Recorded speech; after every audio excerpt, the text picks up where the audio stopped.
Hello guys, welcome back. ये structure of atom की video number 20 है और आज हम पढ़ने वाले हैं हाइजेनबर्ग अनसर्टेनिटी प्रिंसिपल, एक ऐसे साइंटिस्ट के बारे में जो जिसके बारे में जानकर आपको थोड़ा सा गुस्सा आएगा कि कोई ऐसा साइंटिस्ट भी हो सकता है जो इंसानियत का दुश्मन हो। तो कुछ साइंटिस्ट ऐसे भी हैं।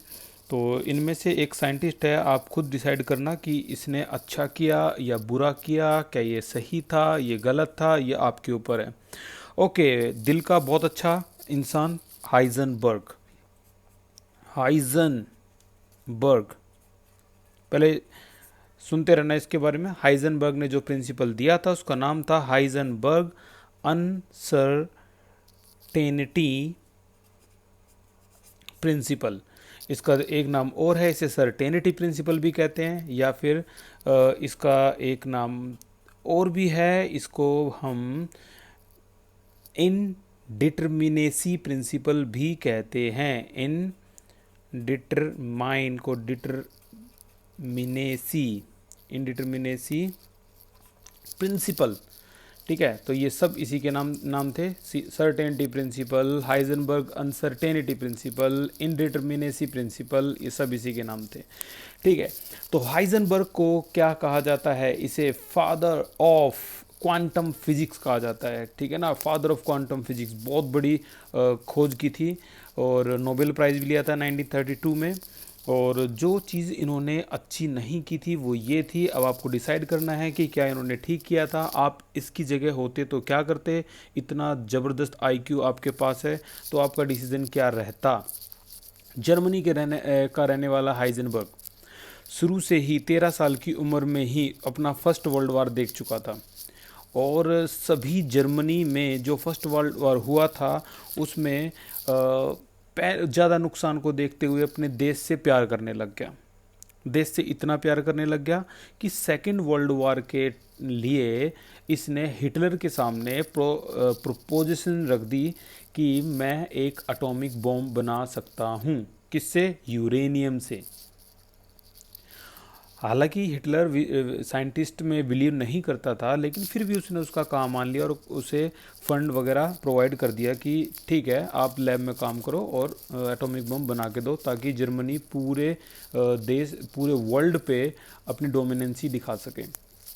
ये बात कैसे ना कैसे करके बहुत जल्दी अमेरिका तक पहुंची और अमेरिका को पता लगा कि जर्मनी एटम बम बना रहा है। तो वहाँ का जो साइंटिस्ट था रॉबर्ट ओपेनहाइमर, उसने भी ये काम वहाँ स्टार्ट कर दिया कि अगर भाई उन्होंने एटम बम बनाया तो हम भी एटम बम बनाएंगे।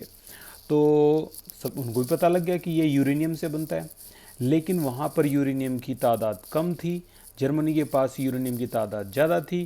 तो कहीं ना कहीं यूएसए फिसलता हुआ नज़र आया कि वो नहीं बना सकते एटम बम।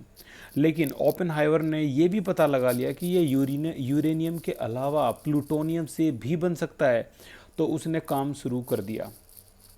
थोड़े दिनों बाद क्या हुआ कि हाइजेनबर्ग, जो कि जर्मनी में था, यहाँ की लैब में एक ज़ोरदार धमाका हुआ। बॉम्ब बनाते बनाते इतना ज़ोरदार धमाका हुआ कि किसी न किसी तरह से हाइजेनबर्ग बच गया। और वहाँ पे ओपेनहाइमर को जब इस बात की खबर मिली तो सब डर गए कि लैब में धमाका हुआ, सिर्फ धमाके से ही डर गए। और उसके बाद किसी न किसी तरह के करके ओपेनहाइमर ने अपना काम जारी रखा और जर्मनी में हिटलर को इस बात से बहुत गुस्सा आया। उसने क्या किया कि हाइजेनबर्ग को मना कर दिया लैब में काम करने के लिए और उसको प्रोजेक्ट से निकाल दिया, ना ही उसको फिर फंड दिया। इससे क्या हुआ, आगे चलकर उनकी ये जो डिस्कवरी थी ये रुक गई। लेकिन ओपेनहाइमर अपने इसी प्रोजेक्ट पे लगा रहा और 3 साल की मशक्क़त के बाद उन्होंने एटम बम बना लिया। अब एटम बम बन गया, अब वो सोच रहे हैं इसका टेस्ट कैसे करें। थोड़े दिन रुकते 3 हफ्ते बाद उन्होंने क्या करा, उसी एटम बम को जापान के ऊपर फेंक दिया, हिरोशिमा और नागासाकी। लाखों की तादाद में लोग मरे। और ये बात सुनकर जो ओपेनहाइमर को जैसे पता लगा कि ऐसे ऐसे बॉम्ब फेंका और इतने लोग मरे हैं, आज भी जापान में उस जगह पर रेडिएशन का इतना ज़्यादा प्रभाव है कि वहाँ पर लोग अपंग पैदा होते हैं। तो ओपेनहाइमर को जब इस बात का पता चला उसे बेहद दुख हुआ। और तो और कॉन्फ्रेंस में वो रो भी पड़ा कि मैंने एक मौत बना दी है। उसको बहुत दुख हुआ उस बात का। दुख तो पहले ही था, पहले ही हो जाना चाहिए था जब वो पता था कि जो बना रहे हैं वो इतना छोटा मोटा तो है नहीं। आपको पता होना चाहिए कि प्लूटोनियम और यूरेनियम के बॉम्ब से जितनी एनर्जी निकलती है, जितनी हीट निकलती है, वो हमारे जो सन की सरफेस से 10,000 टाइम ज़्यादा होती है। अब तो आप अंदाज़ा लगा लो कि जो लोग जापान में मरे थे उनके बॉडी की राख तक भी नहीं मिली थी। इतना ज़बरदस्त हीट प्रोड्यूस हुई थी उससे। बंकर के नीचे दबे हुए लोग तक मर गए थे जो छुपे हुए थे। तो कहीं ना कहीं अब आपको ये लगेगा कि जिस साइंटिस्ट के बारे में हम पढ़ रहे हैं, हाइजेनबर्ग के बारे में, वो कहीं ना कहीं वो भी इस पूरे प्रोजेक्ट पे जी जान से लगा रहा कि किसी न किसी तरह ये बॉम्ब तैयार हो। अब उसने अपने देशभक्ति की वजह से बॉम्ब बनाया हो या कैसे भी बनाया हो, लेकिन जो इंसानियत है वो वहाँ शर्मसार होती है कहीं ना कहीं। ठीक है, तो स्टार्ट करते हैं हाइजेनबर्ग का कि वो बातें जो हमारे इस 11th क्लास से शुरू हो जाती हैं। और श्रोडिंगर के साथ मिलकर इन्होंने बहुत कमाल की आगे डिस्कवरी की थी और बहुत पॉपुलर हो गए थे हाइजेनबर्ग। तो हाइजेनबर्ग और ओपेनहाइमर ये दोनों के दोनों एक दूसरे के कट्टर विरोधी थे और अपनी अपनी स्टेट के लिए, अपने अपने देश के लिए वो ये चीज़ें कर रहे थे एक्सपेरिमेंट लैब में। तो हाइजेनबर्ग के बारे में जो बात उन्होंने बताई, अब थोड़ा सा अपना जो माइंड है वो डाइवर्ट ना हो तो यहाँ ले आना, फोकस करना, नहीं तो आगे की जो क्लास है वो आपको इतनी ज़्यादा समझ में नहीं आएगी। और बड़ा सिंपल सा कॉन्सेप्ट मैं बताने वाला हूँ जो आप बहुत जल्दी क्लियर समझ पाओगे। देखो, कहानी की शुरुआत बोहर से हुई थी। बोहर ने ये बता दिया था कि हम किसी भी इलेक्ट्रॉन की, किसी भी पर्टिकुलर इलेक्ट्रॉन की क्या बता सकते हैं, रेडियस बता सकते हैं, Rn। याद होगा Rn। तो Rn कैसे बता सकते हैं, याद होगा 52.9 by Z square by N square by Z picometre, यानी ये उसने बताया था। और तो वो तो वेलोसिटी भी बता रहा था कि हर पर्टिकुलर शेल में इलेक्ट्रॉन की वेलोसिटी निकाली जा सकती है 2.19 इंटू 10⁶ मीटर। तो जो वेलोसिटी की वैल्यू है इन ए पर्टिकुलर ऑर्बिट किसकी, इलेक्ट्रॉन की, 2.19 इंटू 10⁶ जेड बाई एन, और ये मीटर पर सेकेंड। यानी हालांकि ये जो फॉर्मूला है ये आपके इसमें नहीं है एनसीईआरटी में, ठीक है, लेकिन बोहर वेलोसिटी निकालने में भी कामयाब हुआ था, जैसे कि मैंने बताया था उसकी पोस्टुलेट में, और रेडियस निकालने में भी कामयाब हुआ था इन ए पर्टिकुलर शेल। अब यहाँ पर जो बात आती है हाइजेनबर्ग की वो क्या है, पहले मैं इसका बहुत पॉपुलर स्टेटमेंट आपके सामने लिख देता हूँ, ठीक है, फिर इस पर करते हैं अच्छी तरह से चर्चा। तो क्या था, it is not possible to measure simultaneously. क्या लिखा था इसने, it is not possible to measure simultaneously, एक साथ, साइमल्टेनियसली, क्या, both the position and momentum and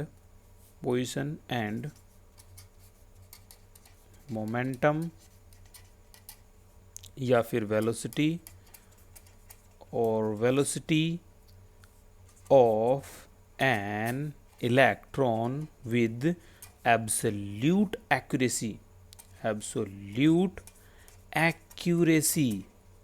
अब जो चीज़ें आपको समझनी है और अंडरलाइन करनी है वो ये हैं।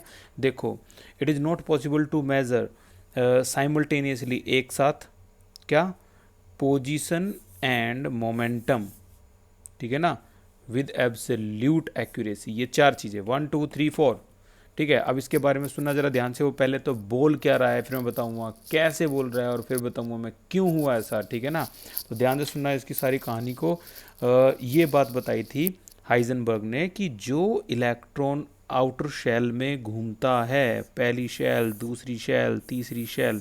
तो जो इलेक्ट्रॉन यहाँ शेल में घूमता है उसकी एक्यूरेट या तो पहले आपको पोजीशन पता लगेगी या फिर मोमेंटम पता लगेगी। दोनों एक साथ नहीं पता लग सकती कि आप सोचो कि आप इसकी पोजीशन भी बता दोगे और इसकी मोमेंटम मोमेंटम मतलब वेलोसिटी भी बता दोगे, एक साथ बता दोगे, कभी नहीं आ सकती एक्यूरेसी।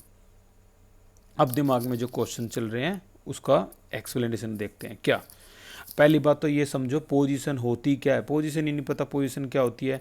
तो मैं बताता हूँ, अगर इलेक्ट्रॉन सेकंड शेल में है तो यहाँ से यहाँ तक की रेडियस को कहते हैं पोजीशन। अगर इलेक्ट्रॉन थर्ड शेल में तो यहाँ से यहाँ तक की रेडियस को कहते हैं पोजीशन। तो कहीं ना कहीं अब एक बात समझ में आ गई होगी कि बोहर ने पोजीशन बता दी थी जो कि फिक्स होती है। अब देखना यहाँ से पता लगेगा कि बोहर की लिमिटेशन, कमियां क्या थी जो क्वांटम फिजिक्स में हाइजेनबर्ग ने एक्सप्लेन कर दी चुटकियों में। तो हाइजेनबर्ग क्या बोला कि आप पोजीशन और वेलोसिटी या कह सकते हो मोमेंटम, पोजीशन और वेलोसिटी किसी भी इलेक्ट्रॉन की एक साथ नहीं बता सकते। या तो पहले आप पोजीशन बताओगे या मोमेंटम बताओगे। उससे पूछा क्यों, क्यों नहीं बता सकते। तो अब देखो कैसे, किस तरीके से। कुछ रीजन्स हैं मेरे पास, ध्यान से समझना इसको, फिर मैं आपको और भी लाइट रीजन बता देता हूँ, बिल्कुल सिंपल रीजन भी बताऊँगा, ठीक है। देखो, जब हम इसको देखने के लिए माइक्रोस्कोप डालेंगे तो कोई भी ऑब्जेक्ट हमें क्यों दिखाई देता है। ओके, ये पेन है, ये पेन आपको क्यों दिखाई दे रहा है, क्योंकि वहाँ से लाइट इस पे पड़ रही है और ये लाइट रिफ्लेक्ट होकर आपकी आंखों तक आ रही है, इसलिए दिखाई दे रहा है। इसका मतलब आप उसकी पोजीशन देखना चाह रहे हो अल्ट्रा माइक्रोस्कोप से। जैसे आपने माइक्रोस्कोप लगाया तो और जैसी लाइट कोई भी लाइट इस पर डाली तो लाइट डालने से तो फोटोन क्या होते हैं बोलो। अगर कोई भी लाइट इलेक्ट्रॉन पर गिरती है, यानी कोई भी फोटोन इलेक्ट्रॉन पर गिरते हैं तो क्या होते हैं, जंप करके अगली शेल में भाग गया। अरे ये क्या हुआ, जैसे अगली शेल में गया इसकी तो पोजीशन ही चेंज होगी, ये तो बड़ी प्रॉब्लम हुई। यानी लाइट के डालने से इलेक्ट्रॉन डिस्टर्ब होता है, उसकी पोजीशन चेंज होती है। तो हम कैसे ऑब्जर्व करें। फिर उन्होंने इसका और तोड़ निकाला। क्या तोड़ निकाला, ये देखो कमाल का फॉर्मूला जो कि डी ब्रोगली दे चुका था। Lambda is equal to H upon M V या फिर एच अपॉन पी मोमेंटम। यानी अगर आपको इसकी वेलोसिटी निकालनी है तो वेलोसिटी कैसे निकालोगे, जब ये कम स्पीड से घूम रहा होगा। अगर बहुत ही स्पीड से घूम रहा है तो उसकी वेलोसिटी मेज़र नहीं कर पाओगे। तो वेलोसिटी निकालनी है या फिर मोमेंटम निकालना है तो ये आपका निकल सकता है अगर आप लैम्डा को कम कर दो। अगर लैम्डा को आपने क्या कर दिया, डिक्रीज कर दिया, कम कर दिया, तो आपकी वेलोसिटी क्या हो जाएगी, ज़्यादा, क्योंकि इन्वर्सली प्रोपोर्शनल है। मास इलेक्ट्रॉन का ये तो फिक्स है 9.1 10⁻31 kg। तो आपको क्या करना है वेलोसिटी एक्यूरेट निकालने के लिए, सिंपल, लैम्डा ऐसी रेडिएशन मारो इस पर जिसकी जो वेवलेंथ हो वो क्या हो, वो ज़्यादा हो, वेवलेंथ ज़्यादा हो। अगर वेवलेंथ ज़्यादा वाली रेडिएशन मार दी इस पर तो आपकी जो वेलोसिटी आएगी वो कम होगी और आसानी से मेजरेबल होगी, आप मेज़र कर सकते हो। बड़ा सिंपल सा कॉन्सेप्ट है। ऐसी लाइट मार दो जिसका लैम्डा ज़्यादा हो। अब आपके सामने मैं दो लैम्डा बना रहा हूँ, एक ये लैम्डा, ये वाली लाइट अच्छी रहेगी या फिर ये वाली लाइट अच्छी रहेगी इस इलेक्ट्रॉन के लिए। यार इसका लैम्डा बड़ा है तो बड़े वाली लाइट मार दो। बड़े वाली लाइट मारोगे तो इसका मतलब है इसकी जो वेलोसिटी है उसकी स्पीड क्या हो जाएगी, कम, मोमेंटम कम, जिसे इजीली आप कैलकुलेट कर सकते हो। इसी का उल्टा हम पोजीशन पे लगा सकते हैं, बहुत सिंपल। तो हमने क्या कंक्लूजन निकाल लिया यहाँ से कि भाई देखो, दोनों आप कहोगी पोजीशन मोमेंटम दोनों निकाल दूं, कभी नहीं निकल सकती। तो कैसे निकल सकती है, बड़ा सिंपल सा कॉन्सेप्ट है। अगर आपको पोजीशन एक्यूरेट निकालनी होगी, पोजीशन, इसको आप रजिस्टर के टॉप पे हाईलाइट करोगे, पोजीशन अगर आप एक्यूरेट निकालते हो तो आपका जो मोमेंटम है उसमें एरर आती है, वो गलत निकलेगा। अब इसी का उल्टा करके देखो, अगर आप पोजीशन, मोमेंटम, मोमेंटम एक्यूरेट निकालते हो तो आपकी पोजीशन में एरर आती है। तो कहने का मतलब दोनों एक साथ नहीं निकल सकती, एक को एक बार निकालना पड़ेगा। कई टीचर आपको ऐसे भी समझाते हैं, मुझे तो पता नहीं ऐसे क्यों समझाते हैं, लेकिन रट्टा मारने के लिए वो सोचते हैं कि किसी तरह काम चले, 11th क्लास में बच्चे हैं, रट्टा मार लेंगे, तो ऐसे समझा दो। कैसे समझाते हैं? अगर मान लो वो कहते हैं कि एक गाड़ी है, एक गाड़ी एक स्पीड से जा रही है, ठीक है, तो आपको अगर ये कहा जाए कि उसकी पोजीशन बताओ गाड़ी की, कहाँ है गाड़ी कहाँ है, भाई पोजीशन बताने के लिए गाड़ी को रुकना पड़ेगा। मान लो गाड़ी चल रही थी बहुत तेज़ स्पीड में, यहाँ आके गाड़ी स्टॉप, ये गाड़ी स्टॉप होगी, रुक गई। अब आप इसकी बता सकते हो ये गाड़ी सिंगू बॉर्डर पे खड़ी हुई है, या ये गाड़ी इस लोकेशन पे खड़ी हुई है, ठीक है ना। अगर यही गाड़ी अब आप क्या बता सकते हो इसकी, डेल्टा एक्स यानी पोजीशन। अगर यही गाड़ी स्पीड में है तो क्या आप इसकी पोजीशन बता दोगे? गाड़ी अभी भी चल रही है, गाड़ी की पोजीशन बता दोगे? अब नहीं। अब हम उसकी क्या बता सकते हैं, यह गाड़ी इस स्पीड से चल रही है, अब उसकी वेलोसिटी डेल्टा वी बता सकते हैं। तो मैं क्यों कहता हूँ कि कई टीचर ऐसे बच्चों को समझा देते हैं, हाँ ठीक है आपको भी समझ में आ गया होगा, बहुत सिंपल है, एग्जाम्पल हमारी जनरल लाइफ से रिलेट हो गया ना, इसलिए सिंपल लग रहा है। लेकिन यार जो हाइजेनबर्ग था वो गाड़ी नहीं चला रहा था ऐसे, उसका कॉन्सेप्ट इलेक्ट्रॉन पे था जो कि माइक्रोस्कोपिक है, और लाइट जो उस पर पड़ रही है। अरे ऐसे तो यार तुम गाड़ी खड़ी हुई है, सनलाइट में गाड़ी खड़ी कर दो, अपने आप थोड़ी ना चल पड़ेगी वो लाइट एब्जॉर्ब करके। इसीलिए Heisenberg uncertainty principle is applicable only for macroscopic object not for applicable only for microscopic object not for macroscopic object, ठीक है ना। तो ये जो हाइजेनबर्ग है वो किसके लिए वैलिड है? आंसर माइक्रोस्कोपिक ऑब्जेक्ट के लिए वैलिड है। तो यहीं पे जो आपको पूरी एक्सप्लेनेशन समझ में आई होगी, और यहीं पे हाइजेनबर्ग का जो फॉर्मूला आता है वो कौन सा है, delta X is equal to, ये आ गया आपका delta X multiply delta P more than equal to H by 4 pi, जिस पे हम न्यूमेरिकल करेंगे। डेल्टा एक्स इंटू में एम डेल्टा पी, आपको पता है एम डेल्टा वी क्या होता है, मोमेंटम क्या होता है, एम वी। आप सोच रहे होगे कि इसके आगे डेल्टा है, इसके आगे क्यों नहीं आया? यार मास कम ज़्यादा थोड़ी ना होगा, इलेक्ट्रॉन का मास तो फिक्स होता है ना, तो इसलिए ये डेल्टा उसके आगे आता है जो चेंज होता है। तो चेंज वेलोसिटी है more than equal to H upon 4 pi, this is your formula. इसको हम ऐसे भी लिख सकते हैं, more than equal to H upon में 4 पाई एम। और इसी से हम क्या करने वाले हैं अब, न्यूमेरिकल। तो 4 न्यूमेरिकल है, आपने हाइजेनबर्ग के बारे में पढ़ा। आप अगर हाइजेनबर्ग की जगह होते तो क्या करते?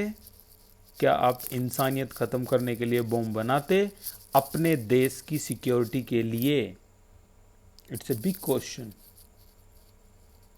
आप डिसाइड नहीं कर पाओगे कि आप ठीक कर रहे हो या गलत कर रहे हो। कमेंट बॉक्स में लिखना कि इंडिया के लिए क्या आप कोई एटम बॉम्ब बनाते अपने देश को सिक्योर करने के लिए। और याद रहे कि उस एटम बम से दूसरे देश के लोग जो मरेंगे तो वो भी इंसान होंगे और इंसानियत ख़त्म होगी। लेकिन अपना देश तो बहुत ज़रूरी है, देश प्रेम, तो क्या हम उसके लिए बॉम्ब बनाएं या नहीं बनाएं? हाइजेनबर्ग ने जो किया वो अपने देश के लिए किया, ओपेनहाइमर ने जो किया वो अपने देश के लिए किया, ठीक है। तो फिलहाल आपको जो करना है वो हाइजेनबर्ग के फॉर्मूले से करना है। तो जैसा कि हमें पता लगा कि ये जो फॉर्मूला है कौन सा आपका, अनसर्टेनिटी, हाइजेनबर्ग अनसर्टेनिटी प्रिंसिपल या इंटरमिनेसी प्रिंसिपल जो है, ये वैलिड है किसके लिए? सिर्फ माइक्रोस्कोपिक ऑब्जेक्ट के लिए। किसके लिए वैलिड नहीं है? मैक्रो। तो यहाँ एक मोस्ट इंपॉर्टेंट क्वेश्चन एग्जाम में पूछते हैं कि ये मैक्रोस्कोपिक ऑब्जेक्ट के लिए वैलिड नहीं है, इसे प्रूव करके बताओ। क्वेश्चन पूरा मैं बताऊँगा क्या आया था। तो हम क्या कहेंगे कि भाई चलो एक काम करते हैं, मिलीग्राम साइज ऑब्जेक्ट ले लेते हैं, कोई भी ऐसा ऑब्जेक्ट जिसका साइज कितना है, मिलीग्राम। तो फॉर मिलीग्राम साइज ऑब्जेक्ट, देखो सभी को पता है मिली क्या होता है 10⁻³ ग्राम, अगर मैं इसको किलोग्राम में बदलूँ तो 10⁻6 किलोग्राम। और अब देखो इस मिलीग्राम साइज ऑब्जेक्ट के लिए अगर हम अनसर्टेनिटी लगाएं तो क्या होगा, delta P is equal to क्या होता है, डेल्टा एच अपॉन में 4 पाई। तो जैसा कि हमें पता है डेल्टा एक्स यहाँ क्या हो जाएगा, mass delta V H upon 4 पाई, और एम को अगर नीचे ले जाएं तो delta X into delta V H upon 4 पाई एम। और अगर इन सभी की वैल्यू मैं पुट कर दूं यहाँ, देखो delta X into delta we, H की वैल्यू है 6.6 10⁻34, 4 पाई की 3.14, और एम जो है वो मिलीग्राम साइज ऑब्जेक्ट के लिए एक्सपेरिमेंट कर रहे हैं हम। देखो क्या आया, जैसी कैलकुलेशन की तो हमारे पास जो आंसर है वो 10⁻18 मीटर स्क्वायर पर सेकेंड। यानी ये आंसर इतना कम आया है, इतना कम आया है कि इन dealing with milligram size object या फिर इसे हैवियर ऑब्जेक्ट, इसको भी तुम सोचो कि ये हैवी नहीं है, माइक्रो है, माइक्रो ऑब्जेक्ट नहीं है, ये मैक्रो की कैटेगरी में कहा गया है कि इस साइज से ऊपर के अगर हम ऑब्जेक्ट लेते हैं या बड़े बड़े मैक्रोस्कोपिक ऑब्जेक्ट लेते हैं जिसे हम अपनी आंखों से देख भी पाते हैं, तो उनकी जो आंसर आएगा वो इतना कम आएगा, the associated uncertainty are hardly for any real consequence, कि ये रियल कॉन्सिक्वेंस से मैच नहीं करता। अब सुनना जरा ध्यान से मैं क्या बोल रहा हूँ, क्वेश्चन एग्जाम में कैसे आएगा। क्वेश्चन जो एग्जाम में पूछा गया है और जो पूछा जाएगा वो ये होगा, ये देखो मैं पूरे क्वेश्चन पे अंडरलाइन कर देता हूँ और जो आंसर है वो भी मैं बताता हूँ कहाँ से कहाँ तक है। ये देखो क्वेश्चन ये आएगा आपका पूरा का पूरा ऐसा, the effect of Heisenberg uncertainty principle is significant only for the motion of microscopic object and is negligible for that of macroscopic object dot Y. तो आपको इसी के नीचे आंसर लिखना है। इफ़ अनसर्टेनिटी प्रिंसिपल को अप्लाई किया जाए किसके लिए, मिलीग्राम साइज ऑब्जेक्ट, जो कि अभी भी हमने किया था, सारी वैल्यू रखने के बाद जो भी आंसर आया 10⁻28 मीटर स्क्वायर पर second, the value of delta V into delta X obtain is extremely small and is insignificant, therefore one में से that in dealing with milligram size object और for heavier object the associated uncertainty are hardly for any real consequences. तो यहाँ तक आपको करना है, ठीक है ना। अब उन्होंने नीचे ये भी दिखाया कि अगर माइक्रोस्कोपिक ऑब्जेक्ट जैसे इलेक्ट्रॉन के लिए अगर हम लेते इसको, तो मास इलेक्ट्रॉन का तो आपको पता है 9.1 10⁻31। तो अब जो वैल्यू आई है वो सर्टेन है, ठीक है ना। अब जो वैल्यू आई है वो कैलकुलेट या रियल कॉन्सिक्वेंस से मैच करती है। जो ये आई थी ये वाली बहुत कम थी। तो आपको आंसर कहाँ से कहाँ लिखना है भाई, आपको आंसर यहाँ से लेकर यहाँ तक मैंने निशान लगा दिया है, यहाँ से लेकर यहाँ तक आपको आंसर लिखना है। इसका खास क्वेश्चन था और ये भी ख़त्म, ठीक है। ये था आपका हाइजेनबर्ग। ओके, तो thank you so much for this class. अगली क्लास में मिलते हैं नए टॉपिक्स के साथ, इसके न्यूमेरिकल्स के साथ।